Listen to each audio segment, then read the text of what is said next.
Hi and welcome. In a previous video, I've shown you how to download and install PyCharm on your computer, and I've also shown you how to create new project in PyCharm. You can go to my channel here and you can access either of this video, create new PyCharm project or install PyCharm 2020.3.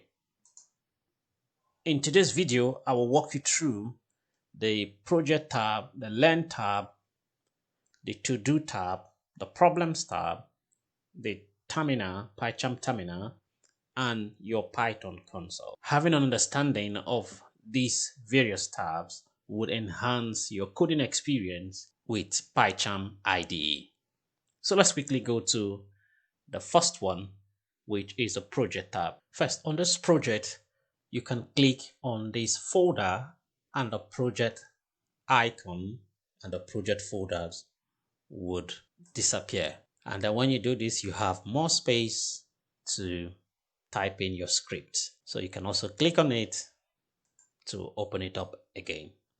Within the project, you have several libraries and packages as well as folders associated with the project we have created. So you can select the drop down icon to see all the folders and libraries associated with this project. One thing you could do here is you can select this icon here to collapse, and everything here collapses. And then you could also select this icon here to expand, and you'll be able to see all your libraries and all your folders. You could also use this to minimize or to hide the libraries and the folders associated with this project. You see, it's now minimized. So when I select the project again, folder, I can now see all my libraries and packages associated with this.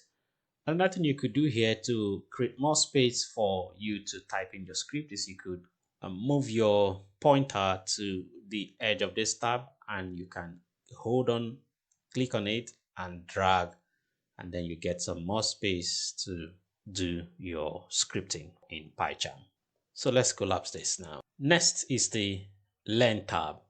So if you select the Learn tab, you have a list of PyCharm tutorials that you can quickly select to learn any functionality in the course of developing your model. So you could look at basic editing lessons. You could select, you want to know how to comment lines, you could select on it, and then it opens another Python file to show you an example on how to comment on the line. It says comment at any line with control plus slash. So it even gives you the shortcut keys to do that.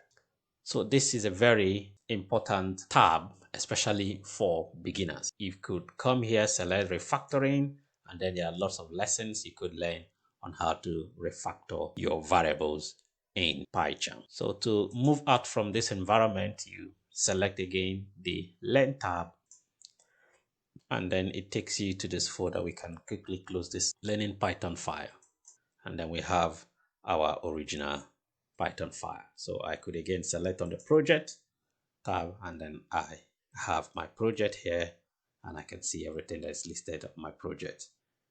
In case you're not able to see this Learn tab and other tabs that I'll be discussing today, you could go to View, and then you go to Tools, Windows, and then you have the opportunity to select all the tabs that you want to appear. So you can come here and then select Learn tab, and then you will see it will appear on your PyCharm IDE. So for my own case, I already have it here. So let's minimize this again. Next is the Structure tab. So this Structure tab, if you click on it, it shows you the structure of your PyCharm on your Python models or the dependencies. So you could click on this drop down icon and you will see the dependencies of the folders, the side packages, and libraries that you are using in your project. So you could scroll down and then you will see all those dependencies. So there's nothing much we can do on this. So let me hide this. Next is your favorite. So within your favorite, you have the opportunities to add breakpoints, to add lines of code, and to add bookmarks into your favorite. So you can easily access any of those from this favorite list. So for example, I could come here and add a breakpoint and just click on it. And here you see the shortcut keys to create a breakpoint. If you're on Windows, Control F8. And this breakpoint that I've added here, if I go to my favorite, I will be able to see that breakpoint that I have added. I could click on it quickly to access the breakpoint. Then you could also bookmark or add a particular line to your favorite. So I could just right click here and select set bookmark. So, or you use the F key. If you want to use a particular mnemonics for this, you could set the bookmark with mnemonics. So if I click mnemonics, it will allow me to use any mnemonic that I want to use for that bookmark. And then should be able to have it in there. But I will just go with, let me clear this, I will just go with set bookmark. And then once I come to my bookmark option in my favorite, scroll down, you can now see that line that you have added to your favorite. You could also take this off. If you want to remove this, you just click on it and then you use the delete bookmark icon and it's removed from your favorite list. So this is what you could do in your favorite. There are other advanced functionalities you could also do within favorite, which I will show in my subsequent videos. Next is the AWS Explorer. AWS stands for Amazon Web Service. So this is for AWS Toolkit, which makes it a lot easier for you to write applications built on Amazon Web Services. So if you don't have this in your PyCharm ID, again, you could go to View to check if this is in the list, and you go to Tools Windows, and then you have the opportunity to add it. And if it's not here, probably is not installed in your plugin, but usually the PyCharm ID comes with this as a default installation. So if you can't find it there, you go to your settings. If you're on Windows, if you're on Mac, you go to Preference, and then you select Plugins, and within Plugins, you should see it in as AWS Toolkit, or you could go to Marketplace if it's not there, and you type in AWS, and you should be able to see that, and you can have that installed. So I already have this installed here, so I'm just going to click on OK.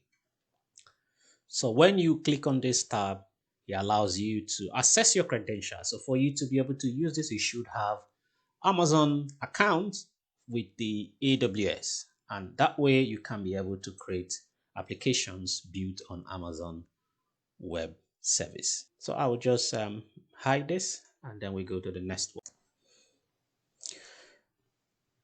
Next is the To-Do tab. Like the name implies, when you create a to-do list in your PyCharm script, you can access the to-do list you've created in this To-Do tab. I'll just show you an example. Let's say I create a non-function, say greet underscore,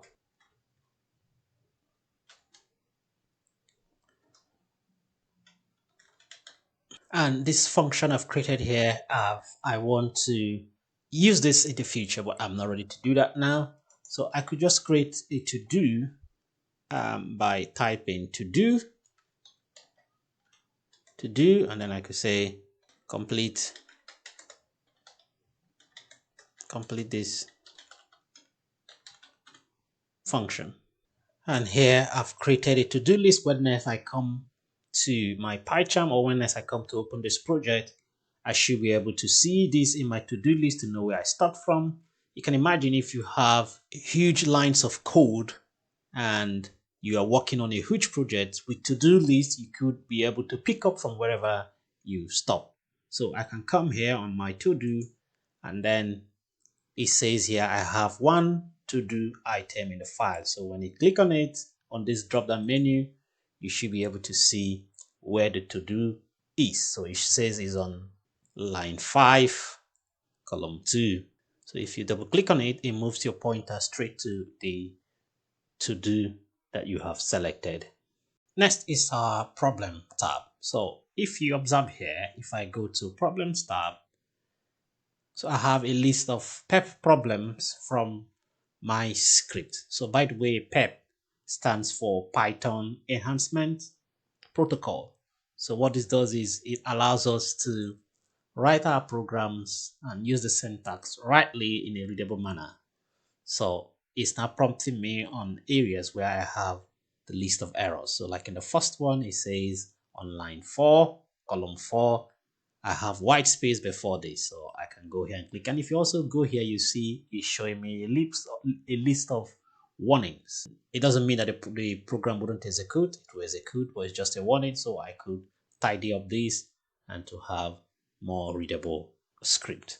So here it says no new line at the end of 5.7. So if I decide to click on this and click the enter button, I now have a new line. You see that problem. I'll discuss more on this in my video on debugging. So, but this is where you find a list of errors that have popped up in your Python file or project. So you could come here again and look at if there is a project error. You could also see those project errors here. So that's it on problems. Next, let's move on to your terminal. Like all other IDEs, PyCharm have a terminal tab. So this saves you the stress of going to your Windows to use the Windows terminal. You could achieve the same functionalities that you were supposed to do in Windows terminal with your PyCharm terminal. So you could run a script in your terminal. You could use the pip install packages in your terminal, and you could do lots of functionalities within this terminal. At top level, I'm just going to show you how you can install packages inside your terminal. So I could say here pip install cp, and we can see that cpy is installing in my PyCharm terminal. So it says successfully installed. So it's even giving me a warning here that I have a new upgrade of PEP. So I could upgrade my PEP version. So I will do that later. That's not for this video. So I would upgrade my PEP version later on. So this is what you could do in your terminal. A lot of things. I will just leave it at this level, and maybe in my subsequent video, I will go much into details on terminal. So let's move on to the next one, the Python console. So on the Python console, PyCharm provides us with an interactive Python console where we can test our scripts, we can evaluate our scripts, we can also use the help function of Python. So let's say you have your huge line code. Rather than run the whole code to test what you've done, you could decide to just run a part of that script in here just to evaluate the line of code you've done. And then if it works fine, you can incorporate it into your main script or your project that you are working on. So let's assume I decide to run a simple test script that I want to include in my project. I could say h equals 6 and p equals 3, and I could say def give me the difference between number a comma number b, and let's say I give it a temporal holder as result. equals H minus P, and I say return result. So I could come here to use the def function, and I say H comma P, and I press enter. See, I'm able to get my result. And so that's what the Python console gives you, that opportunity to text your script and also use the Python help function. Let's say I do help.